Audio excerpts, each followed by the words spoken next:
Halo, selamat malam, assalamualaikum, sobat Lambau. Di sini tempat kita berbagi informasi mengenai calon ketua RW. Kemudian pada saat itu ketua RT. Saya sudah selesai. Oh, sudah selesai. 2009 saya sudah selesai ketua RW. Dan saat itu berarti artinya siapa tuh? Pak Parno ketua RT-nya. Oh, Pak Parno. Pak Parno. Kemudian dari Permata itu ketua RT pertamanya Iwono, lalu Pak Tris itu nomor 2. Nah, itu calon ketua RT-nya Pak Trisno. Lalu dari Asabri itu teman-teman dari ketua RT-nya dan warga mengajukan Pak Parjo, Bapak Kapten Suparjo. Pada saat ini belum sinut, masih menjabat ya. Masih menjabat. Itu dulu di dinas di sini berarti. Dia dinasnya di kota ya. Pak Parjo itu bukan di Koramil sini, bukan. Oh, bukan Koramil ya. Bukan. Kayaknya kan pernah jadi dan ramil. Dan Ramil Suruh. Oh, dan ramil Suruh. Ya. Bukan dan ramil sini ya, Pemulia ya. Bukan. Oke. Nah, dari ketiga calon itu, terus proses-prosesnya bisa jadi Bangudin Ya. yang jadi ketua RW. Ya. Nah, itu Jadi atas dukungan dari RW atas atau dari sini saja. Ya. Jadi pada saat itu kita kumpulkan seluruh warga RT 1, RT 2 dan RT 3 di aula Kecamatan Argomulyo. Kemudian kita Berarti sudah mandiri. Sudah mandiri. Oh, Kita adakan pungutan suara, yaitu kertas itu digulung kemudian disebar satu-satu. Maka masing-masing warga menulis satu nama. Nah, setelah proses penghitungan, maka pertama Bapak Sutrisno dari RT 1 itu, dari RT 2 itu dapat 5 suara. Kemudian Bapak Suparjo dapat 2 suara. Kemudian ya saya dapat 62 suara. menang mutlak. Ya, itulah. Menang mutlak. Nah,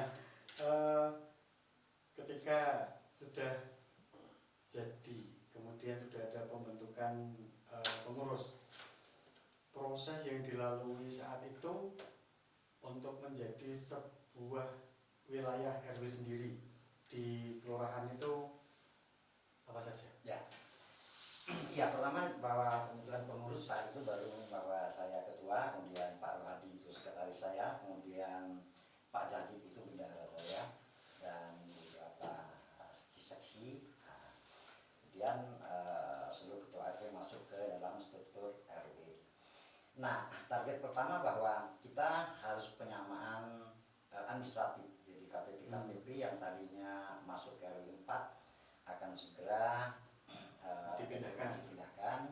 Kemudian waktu itu juga bak sampah dan kuburan, tanah kuburan. Karena 3 itu dulu ada target yang katakan menjadi tanggung jawab dalam proses pemisahan RW itu. Ya, kuburan harus jadi satu, kemudian proses administratif, kemudian juga bak penampungan sampah. Saat itu yang mendesak seperti itu. Oke, kalau masalah makam ya, masalah makam itu kan sebenarnya kita itu kan difasilitasi juga oleh para pengembang, kecuali yang memang kapling kan. Kapling itu kan memang tidak terfasilitasi oleh makam, tapi apapun sebenarnya ketika warga Salatiga sebenarnya kalau kita pendatang kemudian ada di wilayah perumahan, itu kan sebenarnya makam sudah difasilitasi oleh Pemkot, karena memang di kota besar itu pengadaan makam memang agak sulit karena jarang ada wakaf. Tapi kan di kota Salatiga ini kan nggak sama seperti Semarang ya. Tapi cuman prosesnya karena ini kota berbentuk kota madya, prosesnya tetap sama. Kalau membentuk perumahan pasti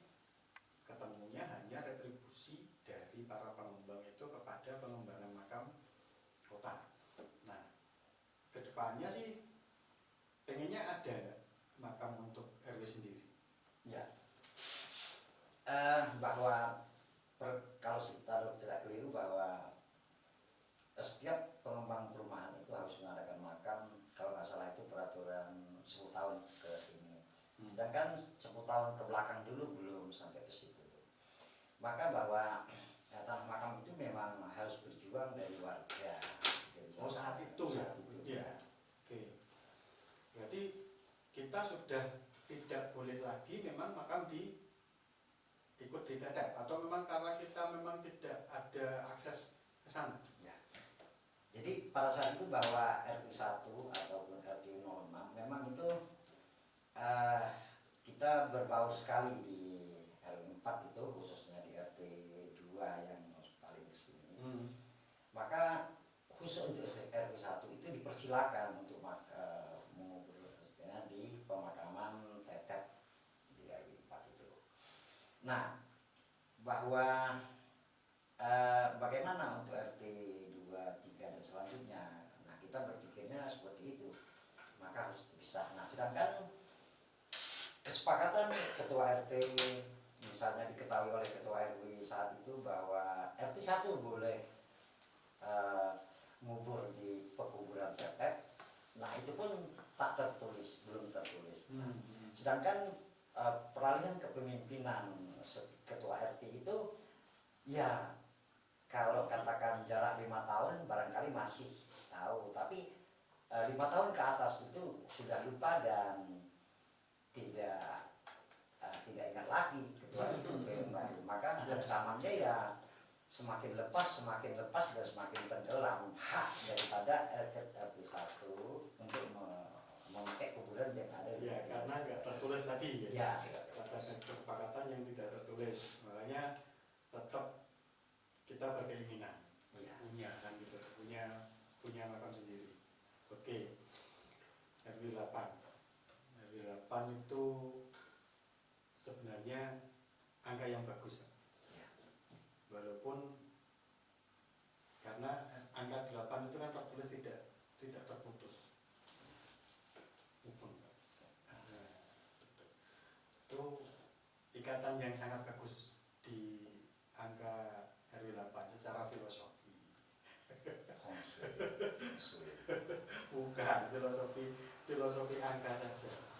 Filosofi angka itu kan angka 8 itu kan oke. Ya. Walaupun bukan angka tertinggi. Nah, oke, kita masuk ke RW sebelah nih, RW 9. Saat itu kan berarti sebenarnya Lambau itu juga masuk di wilayah RW 9 ini kan juga masuk di wilayah RW 8 ya, sebenarnya saat itu, karena mungkin unitnya banyak sehingga dibikin wilayah sendiri atau gimana. Dulu saat itu dibangun kan berarti sekitar tahun 2013. Oh, 2013. Oh, di 2013. Berarti sudah terbentuk RW 8, kemudian mereka Praja Mulia terbangun. Ya. Jadi kan tetap ada proses omong-omong dengan RW 8 untuk pembangunan Praja itu. Betul. Betul sekali. Nah, itu gimana itu? Ya. Jadi pada saat pembangunan perumahan Praja Mulia yang sekarang di RW 9, bahwa kita dikumpulkan oleh yang berkompeten di aula Kecamatan Margomulyo. Jadi pada saat itu ya perwakilan dari RT 1, kemudian dari RT 3, saya ingat ya Pak Irfan dan lain-lain lah, dari RT 2 perwakilan untuk membicarakan soal perumahan lingkungan. Nah, baru awal ancang-ancang. Nah, pada saat itu saya sendiri bicara bahwa perumahan Praja Mulia itu tidak boleh di beteng, jadi tidak boleh di tembok, karena menurut pengamatan di tempat-tempat lain, ketika sebuah perumahan itu di tembok, maka dia terisolir dan tidak membaur ke tetangga-tetangga di sebelahnya. Kemudian kita usul juga nama Praja Mulia itu dulu mohon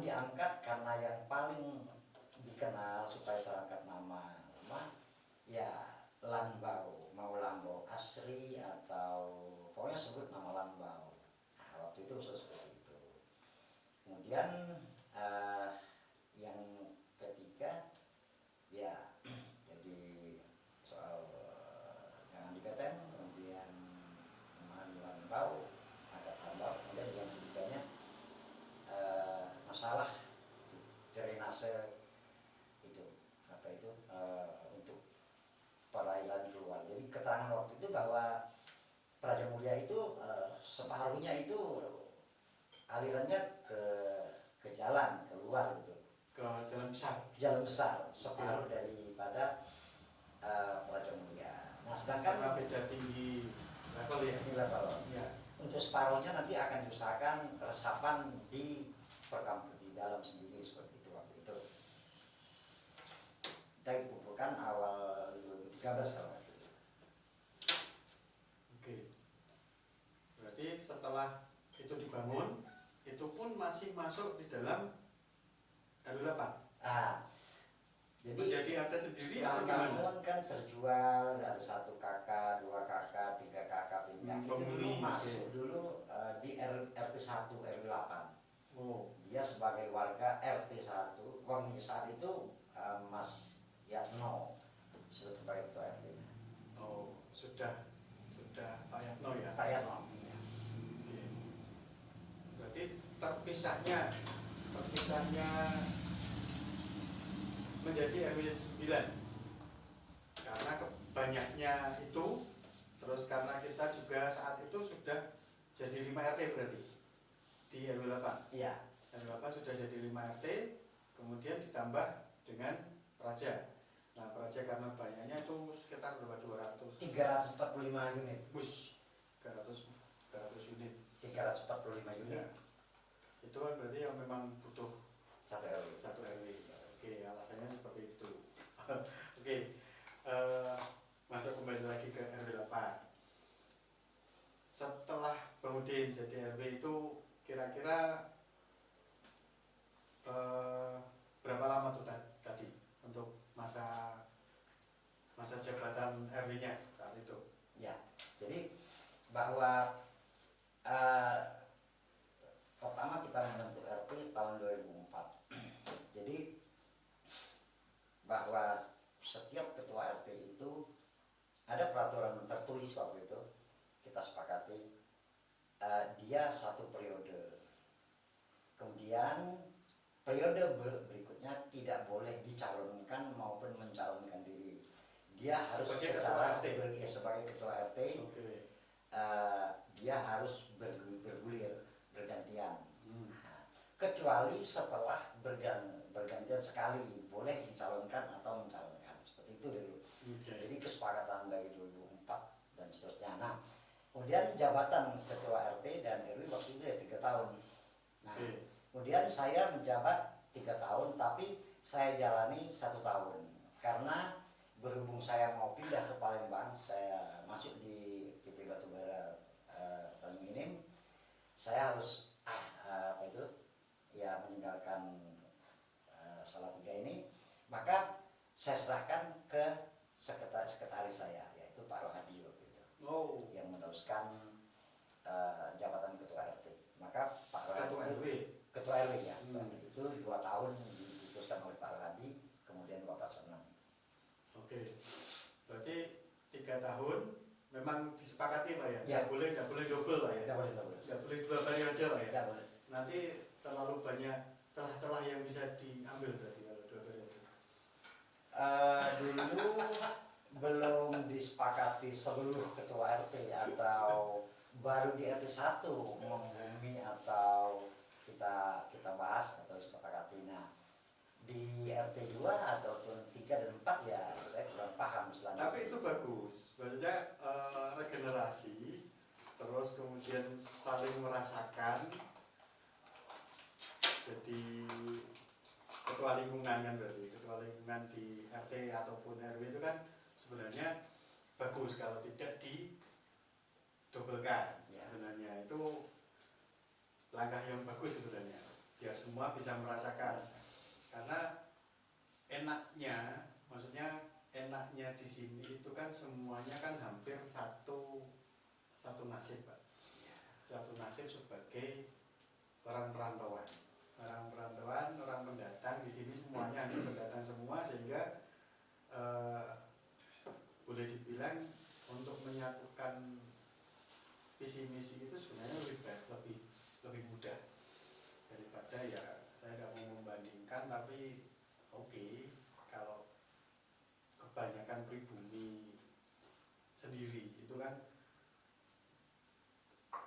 agak lebih, yang ditunjuk itu kan harus super kan Pak, kan gitu. Nah di sini kan aman, aman semua. Jadi sebenarnya bagus kalau apa, satu periode saja cukup untuk bisa saling merasakan. Oke, setelah pemilihan kedua, berarti kan itu pemilihan kedua karena Pak Rohadi jadi RW itu kan melanjutkan. Ya. Ya, Pak Rohadi melanjutkan, kemudian pemilihan kedua dapat Pak Seneng di RT. Saat itu sudah RT 3 apa belum tuh Pak Seneng tuh? Ya, jadi proses atau peristiwa pergantian RW ke Pak Seneng itu karena Pak Rohadi kena serahan dari saya. Akhirnya Pak Rohadi merasa selesai setelah 2 tahun dia serahkan, jadi tidak pemilihan. Oh, Tidak pemilihan langsung, tidak pemilihan lanjut, diserahkannya ke RT 3 waktu itu. oh sudah RT 3 berarti. RT 3. Oke. Kemudian setelah berakhirnya Pak Seneng, nah budaya ini juga terproses, diserahkannya kepada Pak Wahyu RT 2. Nah, begitu pergantian Pak Wahyu ke Pak Dar menghendaki istilahnya pemilihan itu biar aklamasi, kemudian punya proses yang akurat, kemudian demokrasi dan lain-lain, maka pemilihan Pak Dar itu dulu langsung, pemilihan langsung. Jadi Nyoblos. ya, Nyoblos, saya ikut nyoblos.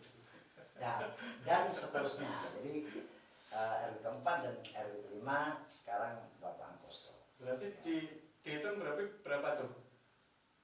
Bang Udin, Pak Wahyu, Wahyu, Pak Senang, Pak Senang, Pak Wahyu, Pak Wahyu, Pak Dar, Dar. Pak Angkoso. Oh, berarti nomor 6 ini sudah RW ke-6.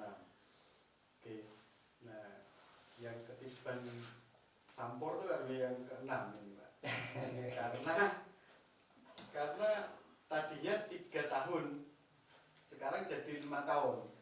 Itu nggak tahu peraturannya bisa jadi seperti itu, kemudian jadi 5 tahun itu kan panjang banget kejadian tuh. Nah, semoga saja dengan 5 tahun tadi itu kan tidak menjadi bahwa harus jadi 2 periode, tidak boleh itu. Itu peraturan yang dari awal itu harus dipertahankan ya, gitu kayaknya. Itu jadi RW juga di sini kan enak-enak aja, nggak ada masalah. Nggak usah nggak mau maksudnya. Oke, sekarang kira-kira dulu saat pembentukan sampai saat ini harapan dari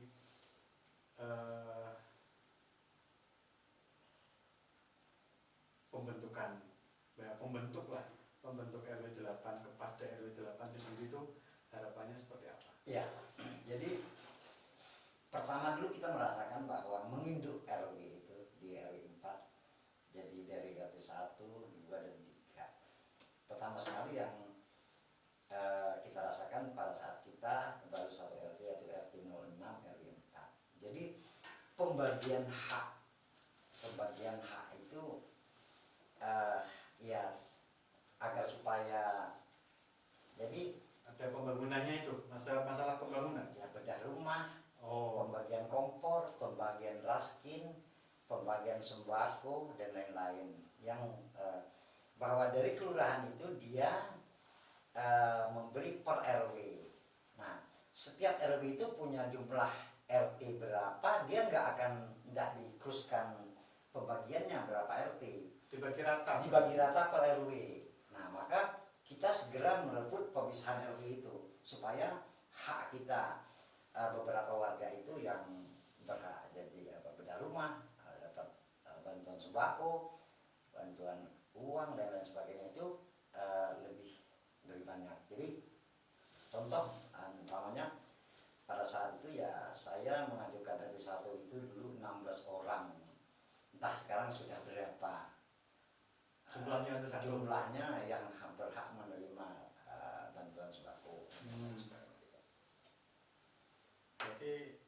terkait dengan pemerataan ya. pemerataan Ya. bantuan dari Ya, karena kita kan juga warganya kan tetap berkembang terus, bahkan sekarang ini kan kita ketambahan satu perumahan baru yang calon penghuninya saja 52 rumah. ya. Jadi warga kita tetap akan tambah gemuk, dan dengan masih banyaknya lahan-lahan kosong yang di belakang itu, ya semoga saja nggak terlalu padat Pak, sehingga kita tetap bisa merasakan adem Ya. karena masih banyak pepohonan di sekitar RW 8. Oke, sekarang harapannya kepada para penerus. Ya, jadi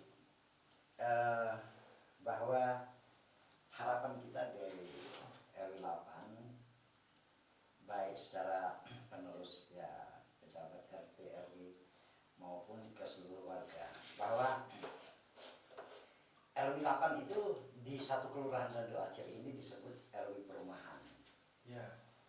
Maka dia punya nilai tersendiri, seakan-akan RW perumahan itu ya RW perumahan, jadi kayak warga yang elit dan lain sebagainya, tapi ya juga tidak pegawai semua kan itu. Jadi kemudian Iya, saya tidak pegawai Pak. nah, maka pertama ya solid, kompak, lalu bagaimana memang peningkatan pendapatan warga itu paling tidak itu ya yang paling bawah itu ada dongkrak. Jadi ada pengurus RT maupun RW itu menyediakan kalau subsidi saru ya, saru artinya ya memang nggak ada yang mau subsidi, tapi memberi peluang mereka-mereka yang posisi berada ekonomi yang paling bawah itu, para pengurus RT dan RW itu memberi peluang ruang gerak mereka untuk bereksen, melakukan aktivitas ya katakan jualan, UMKM dan lain sebagainya. Ya. Itu yang harapan kita yang paling krusial, karena supaya ya anak bisa sekolah, kemudian badan terus sehat, kemudian dan lain sebagainya. Ya, kita tentu mendorong untuk UMKM Pak. Ya, UMKM itu kan kita itu kan dilewati kebetulan beberapa tahun yang lalu itu kan ada perusahaan besar pindahan dari Tangerang kalau nggak salah. Itu kan SCI itu sampai punya karyawan puluhan ribu kan. Ya, puluhan ribu, dan itu lewat di RW kita setiap berangkat. Nah, itu kan wajib sebenarnya kita memanfaatkan peluang-peluang itu. Ya. Jadi kan kalau bisa dihitung kira-kira ada hitungannya kira-kira. Ya. Ya, jadi pertama bahwa Kotia Salatiga ini kan terdiri dari 4 kecamatan ya. Kecamatan Agomulyo, Tingkir, kemudian 4 kecamatan. Kemudian untuk kecamatan, sekarang pertanyaannya, kelurahan yang bergerak ekonomi yang paling cepat sekarang itu apa? Dari 22 ataukah 27 kelurahan se-Salatiga itu titik percepatan ekonomi itu akan ada di Kelurahan Randu Aceh. Secara umumnya Kecamatan Agomulyo. Kenapa? Karena adanya pabrik SCI yang sekarang posisi sudah 18.000.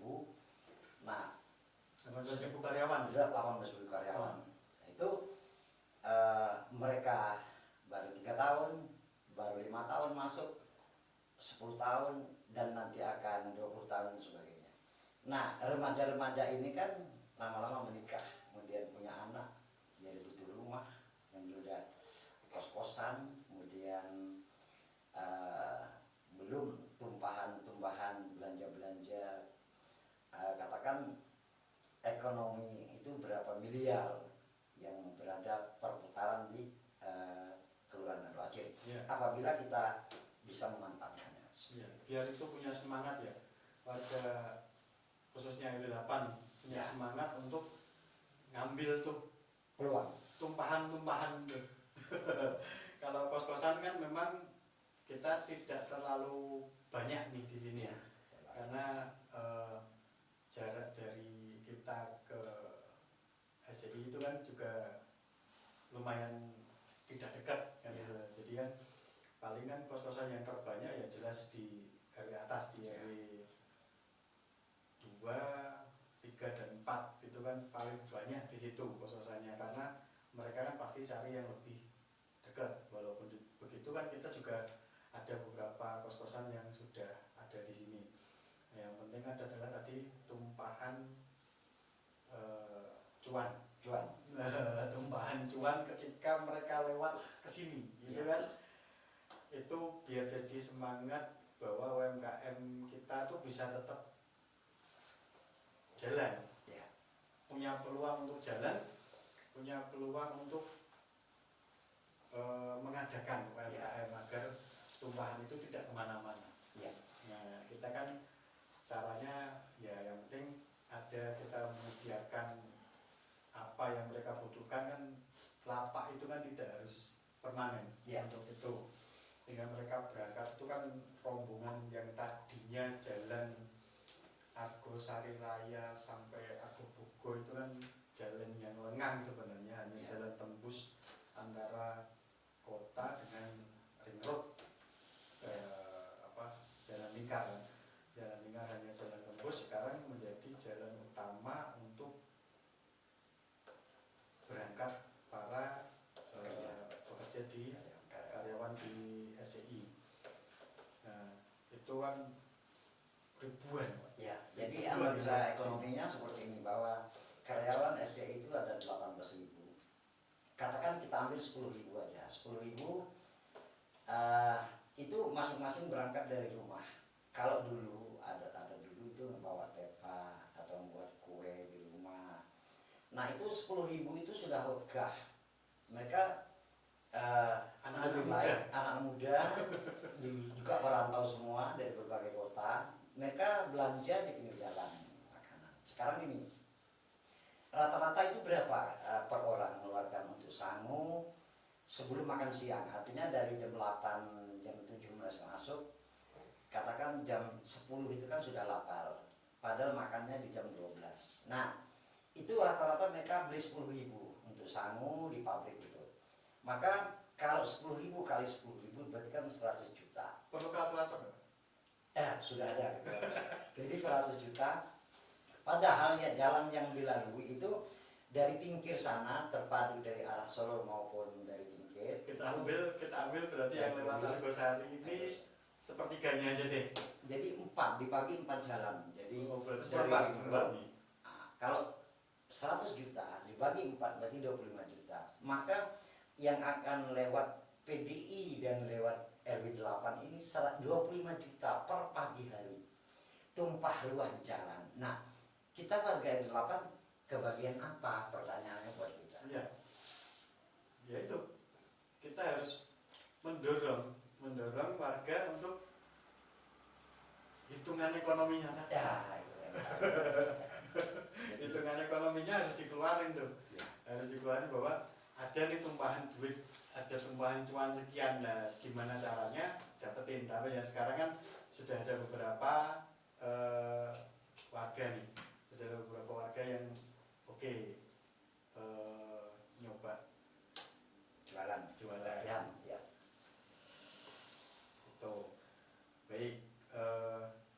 Kayaknya sejarah RW 8 ini berliku-liku. banyak tracknya, tapi mulus sampai sekarang, sehingga perkembangannya juga lebih baik. Kemudian kita juga sudah ambil sisi modern itu dari yang biasa data kependudukan itu sudah kita buat digital, jadi tidak lagi tulis menulis ya, sehingga update kan, karena kita memang pendatang nih, ada yang datang, ada yang pergi, ada yang pindah juga dari sini, ada yang masuk lagi. Itu kan kalau kita pakai tulis-tulisan itu kan agak susah Ya. nah, jadi kan kita memang peluangnya kan memang saya ambilnya yang seperti itu kan karena dinamis di RW 8 ini, ada yang datang, ada yang pergi, sehingga harus selalu update Standby. ya, update data itu ya. Baik, Bang Udin, terima kasih sudah sharing di Lambau Talk untuk sejarah terbentuknya RW 8 dan banyak cerita-cerita, sehingga kita juga selamat datang Bang Udin. Ini nama aslinya Bapak Insinyur Najamuddin. Itu kelahiran Palembang. Palembangnya nanti di mana? Coba kita gali lebih dalam lagi. Oke. Bang Udin datang ke Jawa itu ceritanya gimana? Pertama kali dulu. Baik. Assalamualaikum warahmatullahi wabarakatuh. Kalau pertanyaan kapan saya datang ke Jawa ini, memang saya asli dari Palembang. Saya datang tanggal 27 Mei 1981. Saya sampai Jakarta. Kemudian saya berada di Salatiga tahun 89. Sebentar, di Jogja itu ngapain itu di Jogja? Ya, saya melanjutkan studi di UII Yogyakarta, Fakultas Teknik Industri. Waduh, dapat insinyur. Bukan ijazah palsu, Pak? Iya, sekarang juga 30 menit saya ambil, saya tunjukkan siap dari SD mulai perguruan tinggi. Jadi asli. Oke. Baik. Sekarang ketika datang di Salatiga itu berarti sudah selesai sekolah, selesai lulus kuliah, atau masih ada kerja dulu di Jogja? Ya, saya selesai tahun 87. Saya sudah Februari 88. Kemudian saya masuk di Departemen Perindustrian Bali. Kemudian Sampai ke Bali? Sampai ke Bali. Oh, oke. Kemudian saya kembali ke Jogja karena capek. Udah selesai, nunggu 6 bulan, nunggu 1 tahun mau diangkat ke Kalimantan. Akhirnya saya kembali ke Yogyakarta lagi. Oh, balik lagi. Terus dapat pacar? Waktu itu sudah punya anak kedua malah. Oh, salah berarti. Berarti di sana sudah menikah. Sudah menikah. Oke, terus masuk ke Salatiga. Masuk ke Salatiga tadi tahun berapa, Pak? Tahun 89 Januari. Oh, Januari 89. Januari 89 itu Tepatnya masuk masih PT Damatek Salatiga. masih di masuk Damatek. Oke. Kita langsung masuk ke pembahasan bahwa di sini kan kita anggap sebagai founding father-nya RW 8 karena dari ceritanya dulu itu kan kita di wilayah Randu Aceh ini masih masuk wilayah Kabupaten Semarang. Nah, pas ke sini sampai di sini itu berarti masih dalam wilayah Kabupaten Semarang atau sudah masuk kota Salatiga di Randu Aceh? Ya, jadi saya masuk Kelurahan Randu Aceh itu tahun 96. Lalu sebelumnya 89 sampai 96 saya tinggal di perumahan Damatek. Oh, oke. Dan tahun 96 itu ya sudah masuk Kodia Salatiga. Oke. Tepatnya di Kelurahan Randu Aceh, Kecamatan Gunung Mulia, Kodia Salatiga. Berarti 96 96 itu berarti kan kita masuk ke Kali Wajir itu masuk ke Kota Salatiga tahun 92 kalau nggak salah. Ya, kurang lebih 92. 92. Oke. Sebagai perluasan dari pemekaran wilayah ya, dari Ya, Kota ya. Salatiga. Oke, mengambil Kali Wajir. Nah, awal mula masuk ke sini itu kan namanya itu kan Lambau. Kita sebagai itu kan nguri-nguri nama Lambau biar enggak hilang bahwa dulu di sini memang Lambau. Nah, itu artinya Lambau sendiri itu apa? Ya, jadi saya bertempat tinggal di Lambau tahun 96, waktu itu baru rumah ke-6. Ya, jadi waktu itu sudah ada kata-kata Lambau. Lambau itu dalam pengertiannya itu bahasa Belanda, yaitu pertanian, jadi tanah pertanian. Tanah pertanian. 6 orang itu ada di lokasi mana saja? Yang mengumpul di situ. Yang mengumpul di Lambau itu. Oh. Mengumpul di satu. Oke. Rumah ke-6, baru 6 rumah. 6 rumah. Saat itu berarti masuk di wilayah RW Ya, RW 4. Jadi waktu itu kita RW 15 dan RW 4. RT 15. Ya. Wah. Banyak berarti dulu RT-nya ya. Ya, dulu banyak aja. Sampai belasan. Kemudian setelah kita membentuk sendiri RT, itu jadi RT 06 RW 4. Oh. Karena ada pengurangan RT. Pengurangan berarti penggabungan beberapa RT menjadi satu RT, seperti itu.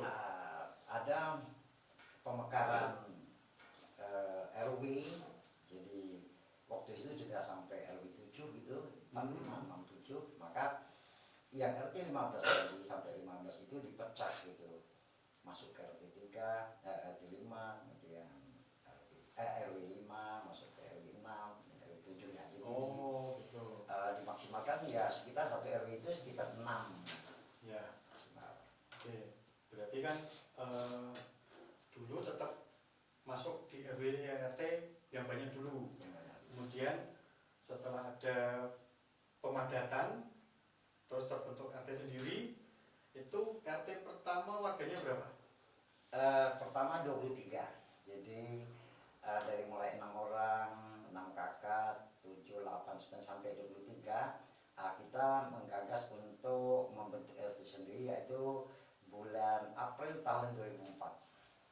April 2004 itu pembentukan RT 6 Pertama. RW 4. RW 4. Oke.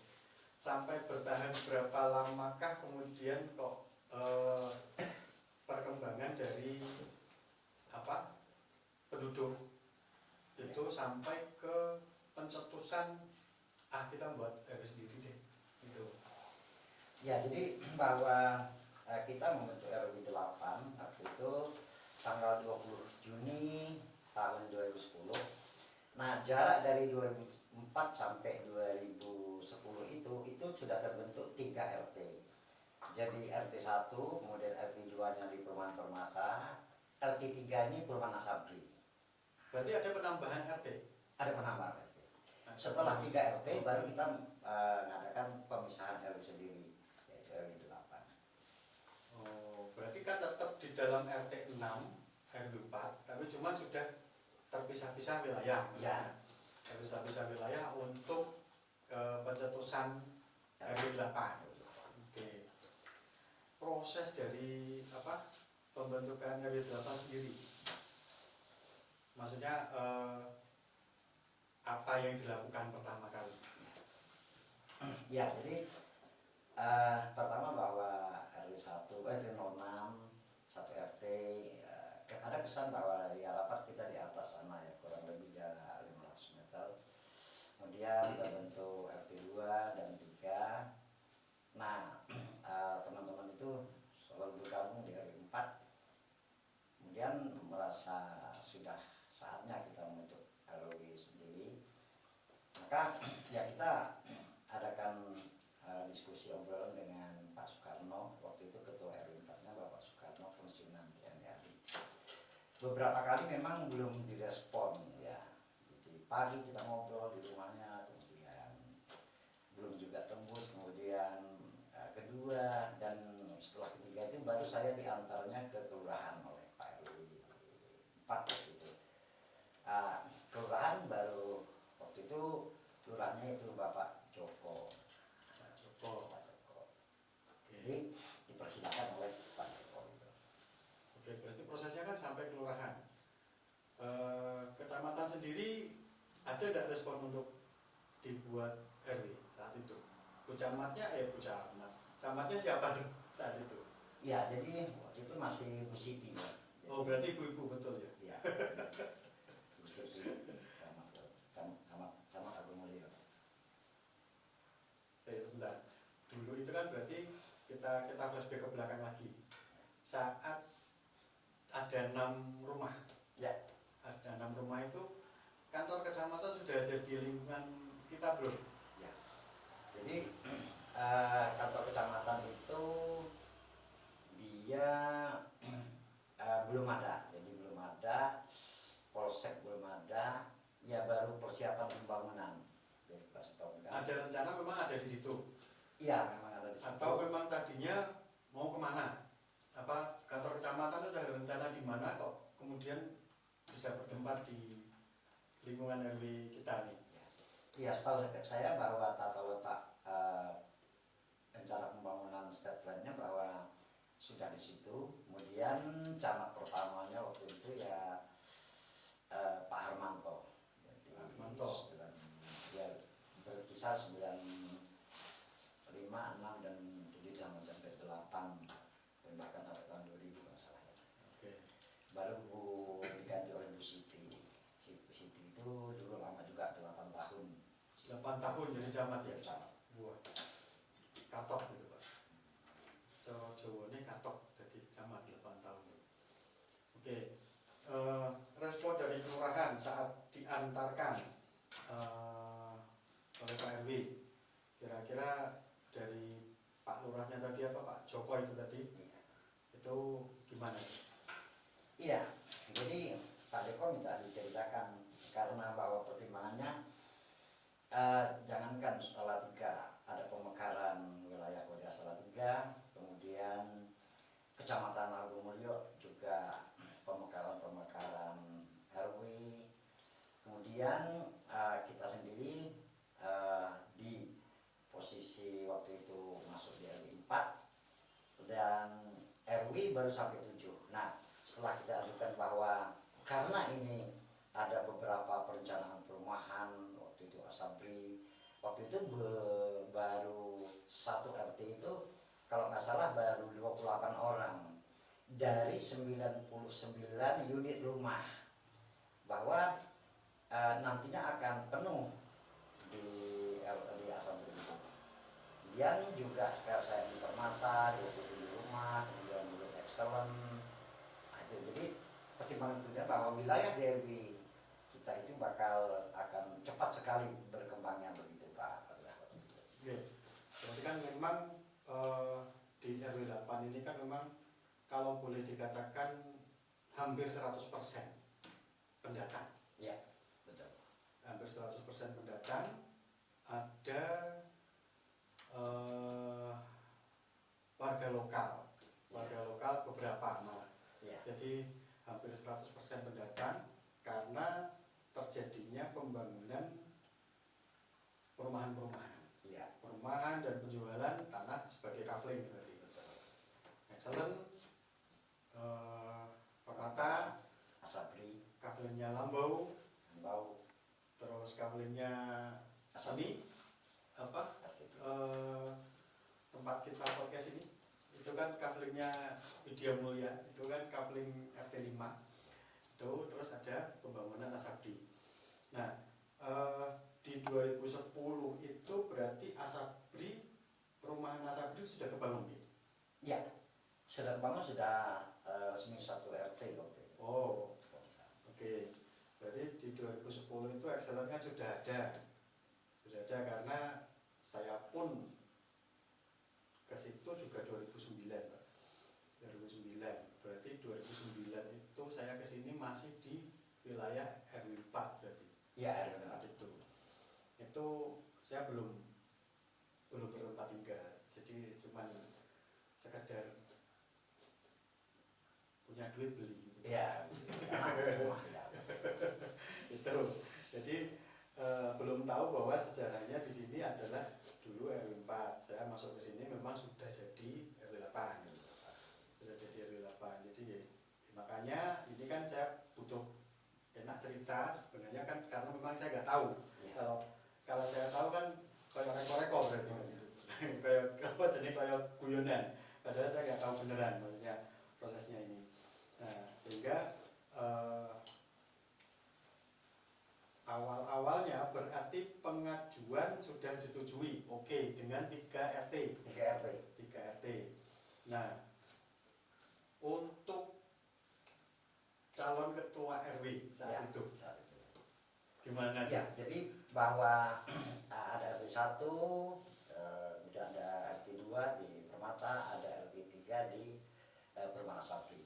Maka syaratnya dulu kita rancang ada panitianya, kemudian pemilihan langsung di aula Kecamatan Argomulyo. Nah, lalu bahwa sistemnya setiap RT masing-masing mengajukan 1 orang. Dari RT 1 waktu itu ketua RT-nya Pak Tarno mengajukan atas kehendak dari seluruh warga RT 1, saya harus maju. Bisa dapat masukan bahwa kita ambil benang merahnya tadi, bahwa kita punya peluang di RW 8 tumpahan cuan ekonomi. Barangkali ini nanti bisa menjadi pemacu bagi warga RW 8 untuk bisa memanfaatkan momen dan situasi di lingkungan kita, bahwa lingkungan kita punya potensi. Nah, di harapan kami di host Lambau Talk ini juga nantinya Lambau Talk ini akan mengundang semua warga di RW 8 membuka wawasan, kemudian mencari bibit-bibit baru, mencari apa yang menjadi kegiatan semua warga RW 8. Khususnya mungkin ada yang PNS, bertugas di mana, kemudian apa yang bisa kita ambil informasinya dari situ. Ada aparat kepolisian, ada pegawai bank, ada juga tentara, macam-macam di sini profesinya berbagai macam, sehingga ada wirausaha banyak juga nanti, macam-macam, ada perbengkelan, ada kemudian bisa diundang lagi nanti ya, saat cakar ayam. Jangan bahas cakar ayam nanti, itu kata-kata cakar ayam nggak apa-apa, nanti diluruskan saat itu. Karena cakar ayam itu kan kata-katanya aneh gitu. Padahal bentuknya nggak cakar. Ya. Kenapa bisa jadi cakar ayam itu nanti dibahas di momen sesi selanjutnya. Siap. Oke. Sebagai penutup nih Bang, saya akan mulai dari tayangan perdana Lambau Talk, bahwa kita punya 3 kata. Sebagai contoh bahwa tagline kita adalah open your mind. Itu kan 3 kata yang memberikan sebuah pesan bahwa open your mind adalah kita pengen punya pemikiran yang terbuka untuk semuanya, sehingga juga bisa membuka semua wawasan yang ada di lingkungan RW 8 pada khususnya. Kita tidak hanya akan mengundang wilayah RW 8 juga, kita bisa mengundang lurah, kita bisa mengundang Pak Camat, kita bisa mengundang siapa yang ada di wilayah kita kan, ada KPI, pengusaha. ada Polsek, ada Koramil kan itu ada di wilayah kita semua. Itu nanti kita bisa diundang. Nah, 3 kata dari Gesos kita itu yang mensyaratkan 3 kata dengan 1 pesan. Buat saya. Iya, dari Bang Udin untuk semua. Lamboto. Ya, jadi saya punya 3 kata itu kita harus maju. Kita harus maju. Maju. Bahasa Inggrisnya apa itu? Pak kameramen, bahasa Inggrisnya apa? Kita harus maju. Enggak.